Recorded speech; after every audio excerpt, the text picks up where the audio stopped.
जय हिंद मेरे प्यारे साथियों। आशा करता हूँ आपसे बहुत बढ़िया होंगे। तो हमारा जो एनसीईआरटी वाला सीरीज चल रही थी उसका ये पार्ट 3 है पॉलिटी का। ये छठी क्लास की एनसीईआरटी है पॉलिटी की, ठीक है। तो उसका ये भाग 3 है। चलिए शुरू करते हैं। अध्याय 3 चैप्टर 3। अच्छा, चैप्टर 3 है और ये पार्ट 3 है, इसका मतलब एक नहीं है।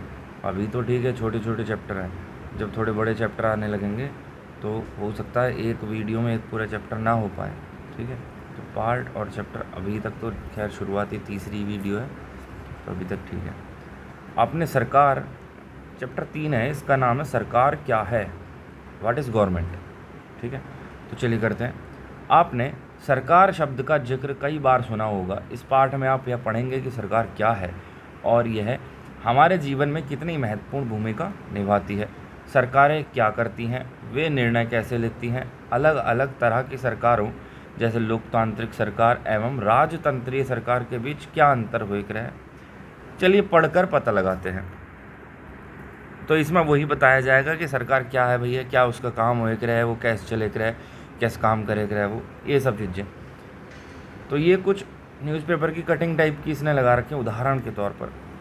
सरकार से कामगारों के अधिकारों की रक्षा की मांग, बाढ़ पीड़ितों के लिए सरकार की ओर से राहत सामग्री, सर्वोच्च न्यायालय के लिए 5 और न्यायाधीश, सरकार, प्याज की दर में उछाल, सरकार ने प्याज के दाम तय किए, कोयला और बिजली विभाग के पुनर्गठन के पक्ष में है सरकार, सरकार ने 15,000 से अधिक गांवों को सूखाग्रस्त घोषित किया।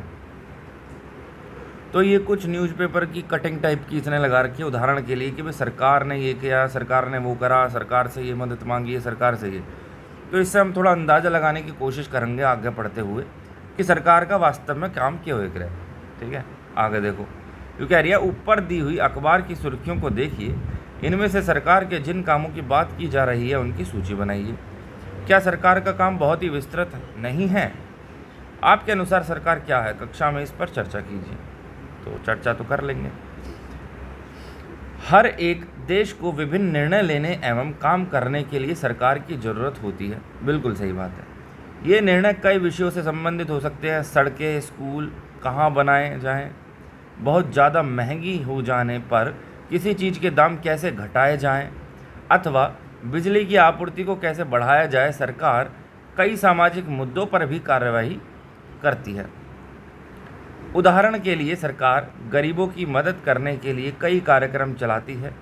इनके अलावा वह अन्य महत्वपूर्ण काम भी करती है, जैसे डाक एवं रेल सेवाएं चलाना, ठीक है। तो ये सभी सरकार की ही हैं। जैसे आपने देखा हो कहीं पे हाईवे निकल रहा किसी गांव में से, तो कौन निकालता भाई सड़क वगैरह? सब सरकार के अंडर में आता। तो सरकार की योजना है कि भाई फलाना गांव से जो है हाईवे निकलेगा एक, ठीक है। तो वहाँ के ज़मीनों का, जो ज़मीनें अधिकृत होंगी उनका किसानों को मुआवजा दिया जाएगा, ठीक है। इसी तरीके से फिर जो सरकार, कुछ गरीब तबके के लोग हैं, कुछ मालदार हैं, कुछ अलग अलग तरीके के लोग हैं, मिडिल क्लास, लोअर क्लास, तो अलग अलग योजनाएं भी निकाले करे। आपने देखा हो राशन कार्ड बनाना और भी तरह तरह के कार्ड, पेंशन वेंशन, विधवा पेंशन या इस तरह की और भी पेंशन है जो चले करें। तो ये सभी योजनाएं सरकार निकालती है, कार्य करने के लिए कार्यक्रम चलाती है। अन्य महत्वपूर्ण और बहुत से महत्वपूर्ण काम आप देखो, पोस्ट, इंडियन पोस्ट जो है, पोस्ट सर्विस, ये भी सरकार के अंदर में ही आवे। खत पहुंचाना, कुरियर वुरियर, ये सब प्राइवेट में भी आवे, कुरियर लेके जाना अब। लेकिन पहले जब इसकी शुरुआत हुई थी तो ये सब सरकार के अंडर में ही आए करे, ठीक है। रेल सेवाएं, रेलवे सर्विसेज वगैरह, ये भी सब सरकार के अंडर में ही आए करे, ठीक है। तो सरकार का काम देश की सीमाओं की सुरक्षा करना और दूसरे देशों से शांतिपूर्ण संबंध बनाए रखना भी है। बिल्कुल सही बात है। सरकार भैया जो अपने देश की सीमा है ना, उसकी और ये पल्लंग, ये दूसरे एलियन देश हो गए, ठीक है। तो अपने देश की सीमा की रक्षा करना ताकि बाहर से कोई घुसपैठिए ना घुस सके, उसके लिए सरकार अलग अलग जो है फोर्सेस का निर्माण करेगी। अब अलग अलग तरह के फोर्सेस वगैरह उसमें नौकरियां देंगी, उससे रोज़गार बढ़ेगा और रोज़गार के साथ साथ जो अपने देश की सीमा है उसकी सुरक्षा भी होगी।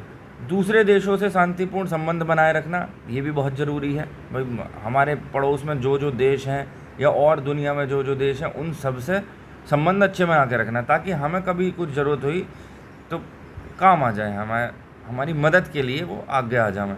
ठीक है, आगे देखो। उसकी जिम्मेदारी यह सुनिश्चित करना है कि देश के सभी नागरिकों को पर्याप्त भोजन और अच्छी स्वास्थ्य सुविधाएं मिलें। सरकार की जिम्मेदारी है कि सभी नागरिकों को पर्याप्त भोजन भी मिले और अच्छी स्वास्थ्य सुविधाएं भी मिलें। जब प्राकृतिक विपदा घेरती है जैसे सुनामी या भूकंप, तो मुख्य रूप से सरकार ही पीड़ित लोगों की सहायता करती है। बिल्कुल सही बात है। जब कोई भूकंप आ जावे, सुनामी उनामी आ जावे, तो भैया सरकार ही कहेगी कि पीड़ितों को इतना मुआवजा दो, इतना मुआवजा दो, या और जो भी सुविधाएं बन सकती हैं वो सरकार से ही उम्मीद लगाई जाती है, सरकार ही करेगी। अगर कहीं कोई विवाद होता है या कोई अपराध करता है तो यह लोग न्यायालय जाते हैं। न्यायालय भी सरकार का ही एक अंग है। बिल्कुल, कोई क्राइम हो जाए तो भैया न्याय के लिए न्यायालय जाएंगे। शायद आपको ये जानकर अचरज हो रहा होगा कि सरकार इतना सब कुछ कैसे कर पाती है। भाई बहुत सारा काम है, देखो तो सही कितना तगड़ा काम कर रही है सरकार। देखो भारत की स्थिति कितनी अच्छी कर दी है ना। भारत तो विश्व में नंबर 1 पे चल लिया है, सब बेहतरीन है, सब मतलब मौज में है, सब टोटे काट दिए। और सरकार के लिए इन कामों को आगे कहाँ गया करना क्यों जरूरी है? टैक्स लेवे इसलिए जरूरी है, एहसान थोड़ी ना कर रही है सरकार, उसका काम है। मत बनो सरकार, दूसरों को बना दो सरकार। तो ये भैया सरकार के लिए इन कामों को करना क्यों जरूरी है? जब लोग इकट्ठे रहते हैं और काम करते हैं तो कुछ हद तक एक व्यवस्था की ज़रूरत होती है। बिल्कुल सही बात है। एक व्यवस्था, एक मैनेजमेंट की ज़रूरत होगी पूरे देश को चलाने के लिए, देश के हर काम को करने के लिए एक मैनेजमेंट चाहिए, क्योंकि इतनी बड़ा क्षेत्रफल है, इतनी सारी जनसंख्या है, तो एक मैनेजमेंट होना चाहिए जिससे आवश्यक निर्णय लिए जा सकें। कुछ नियमों की ज़रूरत होती है जो सब पर लागू हों। बिल्कुल, उदाहरण के लिए संसाधनों के नियंत्रण और देश की सीमा की सुरक्षा की ज़रूरत होती है। बिल्कुल, अभी हमने पढ़ा कि देश की सीमा की सुरक्षा करेगी ताकि लोग सुरक्षित महसूस कर सकें। हाँ, लोगों के लिए सरकार कई तरह के काम करे।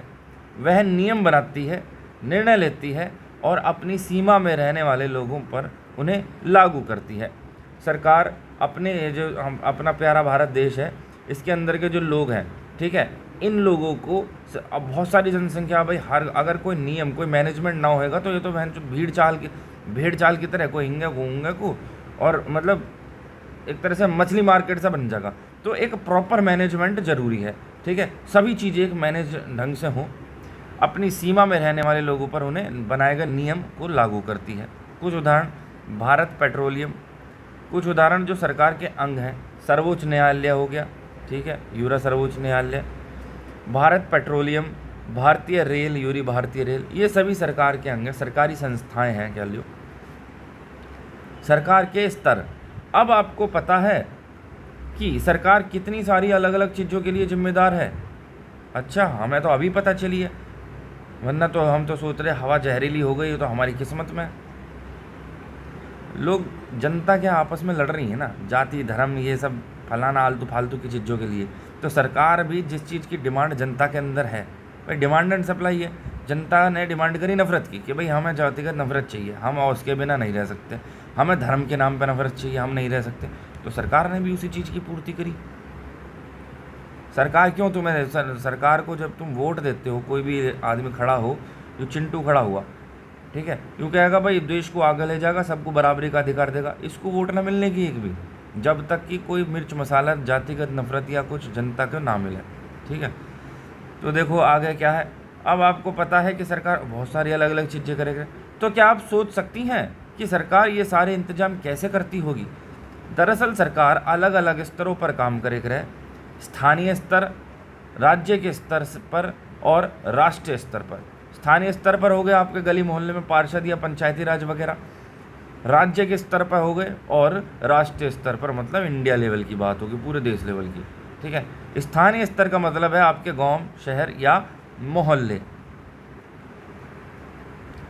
से है, गांव, शहर या मोहल्ले से। आपके पंचायती राज गांव के अंदर हो गए, शहर में नगर पालिका वगैरह ये सब चीज़ें हो गई। ठीक है, और जो सभासद बने करें, ठीक, या मोहल्ले के। आगे देखो, राज्य स्तर का मतलब यह है कि पूरे राज्य को ध्यान में रखे, जैसे हरियाणा या असम की सरकार पूरे राज्य में काम करेगी। राष्ट्रीय स्तर की सरकार का संबंध पूरे देश से है। राष्ट्र का मतलब नेशनल लेवल की बात होगी भाई, पूरे देश की। इस किताब में आप आगे चलकर पढ़ेंगी कि स्थानीय सरकार कैसे काम करेगी, और आगे की कक्षाओं में राज्य एवं राष्ट्रीय स्तर पर सरकार के कामों के बारे में जानेंगे। आगे देखो, इस मैप में क्या देखना है, इसने लिख रखा है कि मानचित्र को देखो। इसने हरियाणा और असम राज्य के बारे में लिख रखा है। मानचित्र को देखो। अब देखो, असम तो इधर साइड आ जाएगा नॉर्थ ईस्ट में, और हरियाणा कहीं यहाँ आएगा। ये रहा हरियाणा, ठीक, ये हरियाणा है, ये छोटी सी बिंदु यू दिल्ली है, और असम इंगे है, यू असम है, ठीक है। चलो आगे देखो, इस मैप में तो कुछ चमक तो रहा है, इसमें तो कोई मतलब ना है इसका देखने का।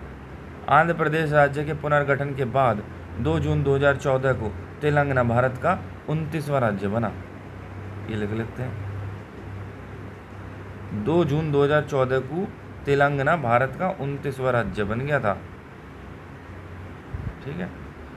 चलो आ जाओ आगे। सरकार एवं कानून। सरकार कानून बनाए के रहे और देश में रहने वाले सभी लोगों को वे कानून मान्य हुए करें देश की सीमा के भीतर, ठीक है। एक सही ढंग से मैनेज करने के लिए एक नियमों की ज़रूरत होती है, कुछ नियमों की, भाई हर कोई अपनी मनमानी ना करने लग जाए।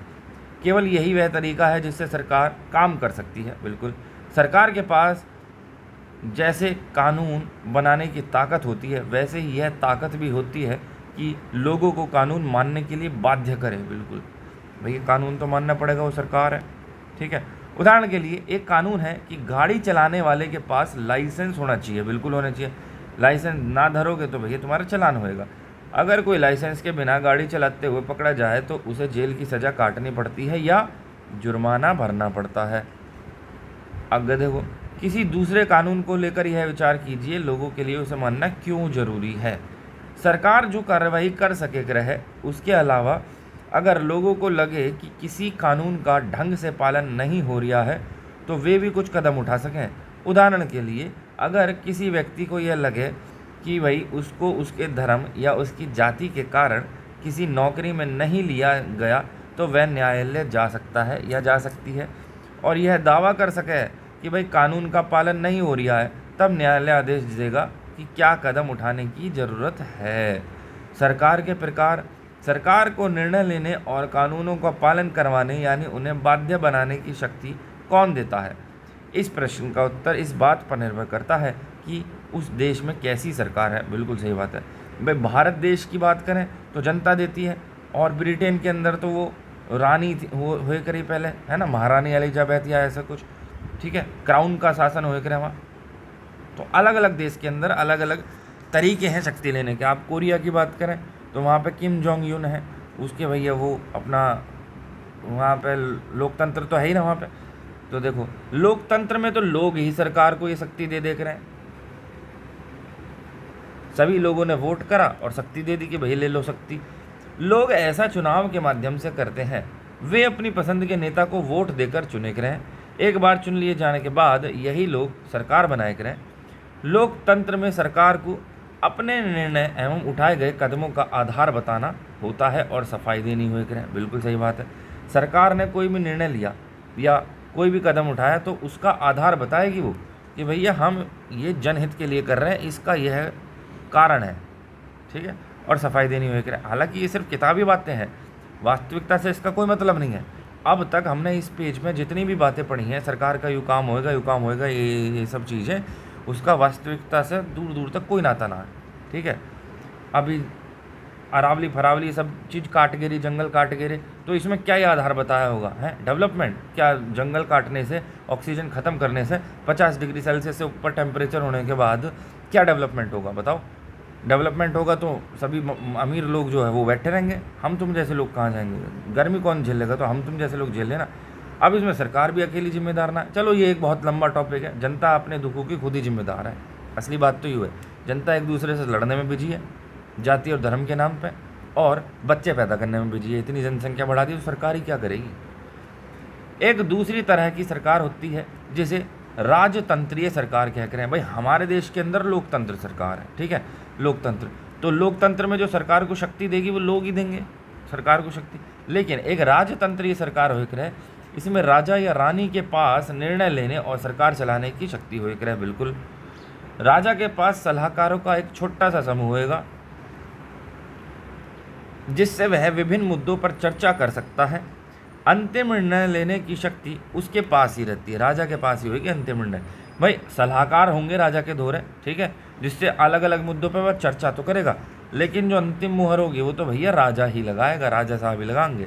लोकतंत्र के समान राजतंत्र में राजा या रानी को अपने निर्णय के आधार नहीं बताने पड़ते और न ही अपने निर्णयों की सफाई देनी पड़ती है। बिल्कुल, लोकतंत्र में तो भैया जनता पूछेगी भाई यूँ क्यों हुआ, ठीक है, लेकिन राजतंत्र में, तानाशाही शासन में ऐसा कुछ नहीं होता।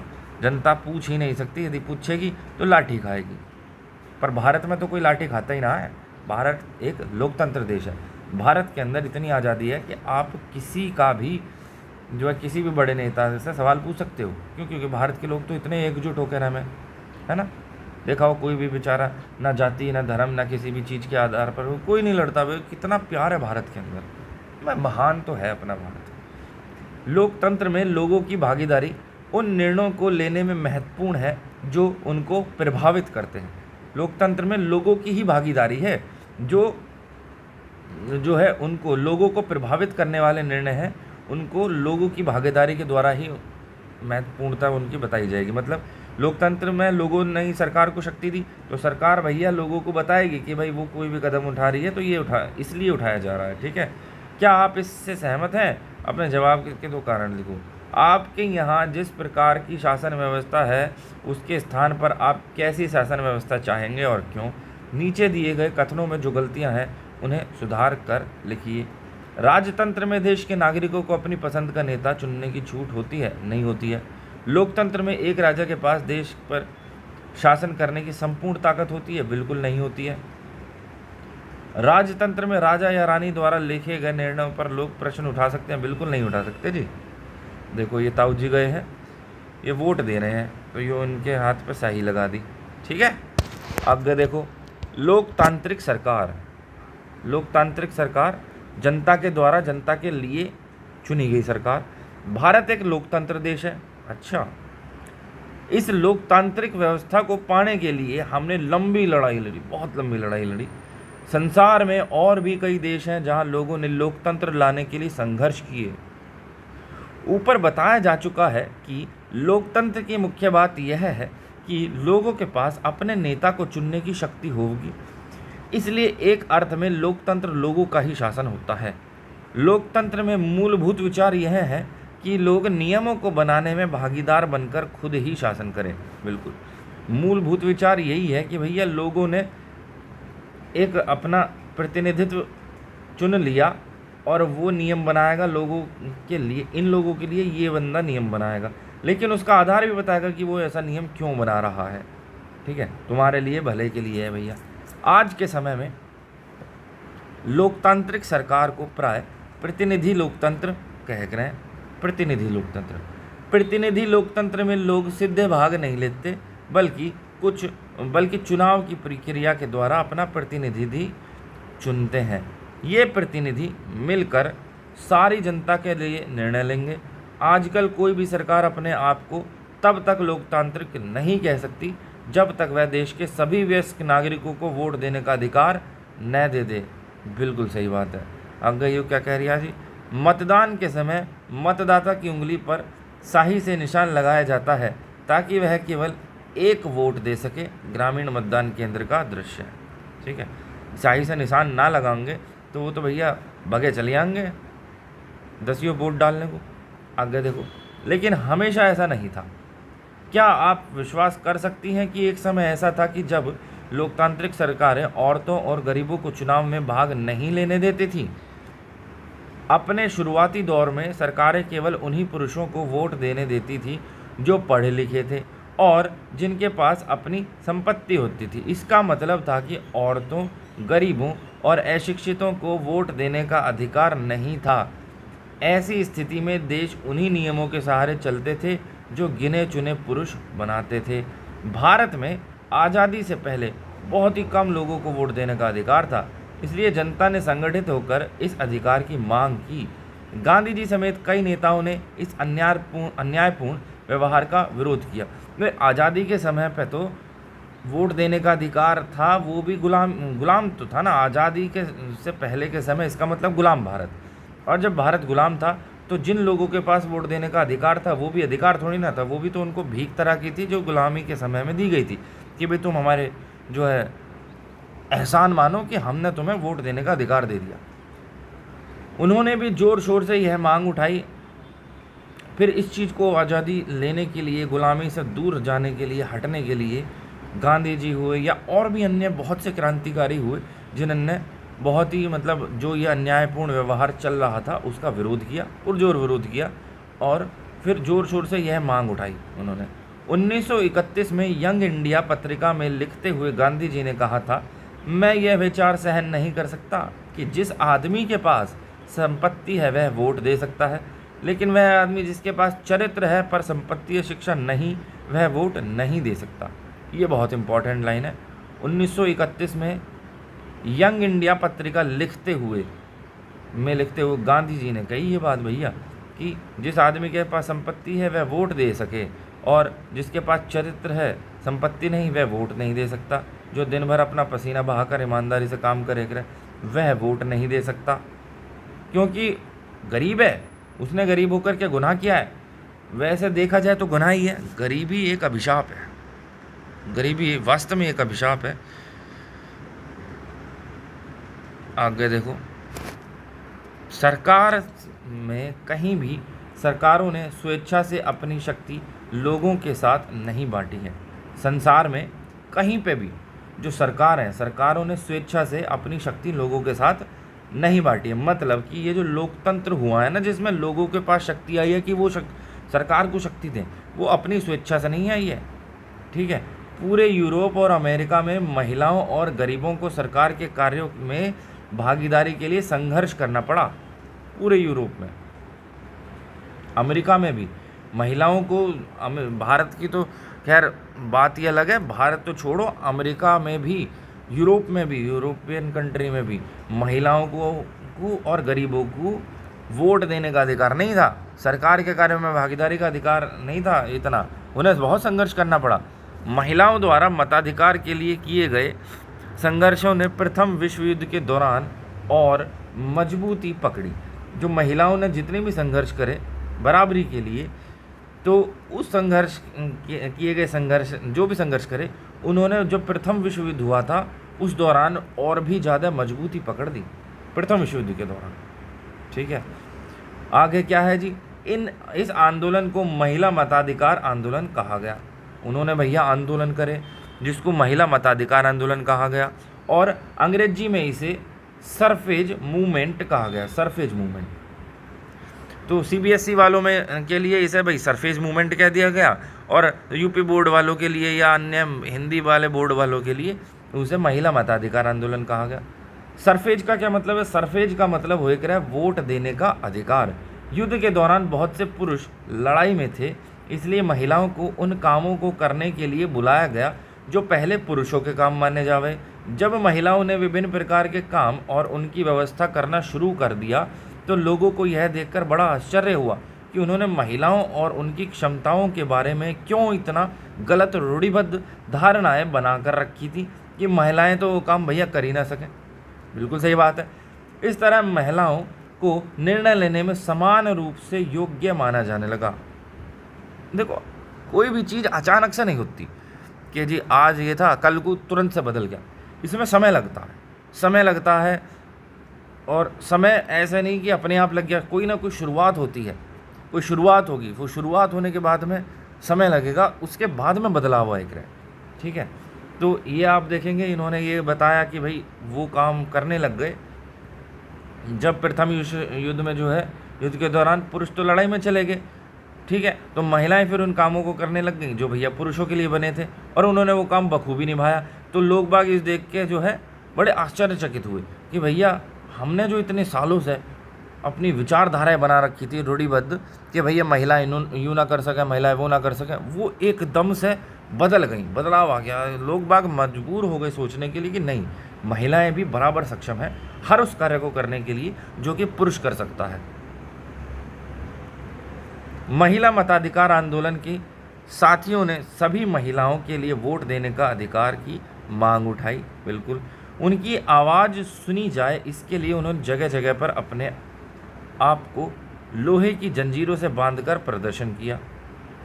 उनमें से कई क्रांतिकारी महिलाएं जेल गईं, भूख हड़ताल पर बैठी। अमेरिका में औरतों को वोट देने का अधिकार 1920 में मिला, जबकि इंग्लैंड में औरतों को यह अधिकार 1928 में मिला। ठीक है, आगे देखो, खत्म हो गया क्या है? खत्म, चलो। यूकैरिया पृष्ठ 33-34 पर मानचित्रों को देखो, वे भारत के राज्यों, केंद्रशासित प्रदेशों और जिलों को दर्शाए गए हैं। इन मानचित्रों और विभिन्न अन्य संसाधनों से निम्नलिखित जानकारी का पता लगाओ। भारत के पड़ोसी देशों के नाम, अपने राज्य, चलो ठीक है, नीचे दिए गए तालिका, खत्म।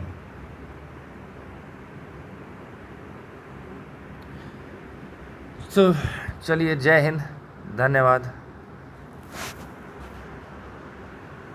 उम्मीद है कि थोड़ा सा ठीक लगा होगा। बाकी जो भी आपकी राय है वो हमें कमेंट बॉक्स में आप बता सकें। कुछ और बदलाव करना हो या कुछ और तरीका जो आप चाहें कि वैसे यदि इस चीज़ को करा जाए, इन लेक्चर को, तो थोड़ा और बढ़िया रहेगा। ठीक है, तो जो भी है आप अपनी राय कमेंट बॉक्स में ज़रूर बताएं। जय हिंद, धन्यवाद।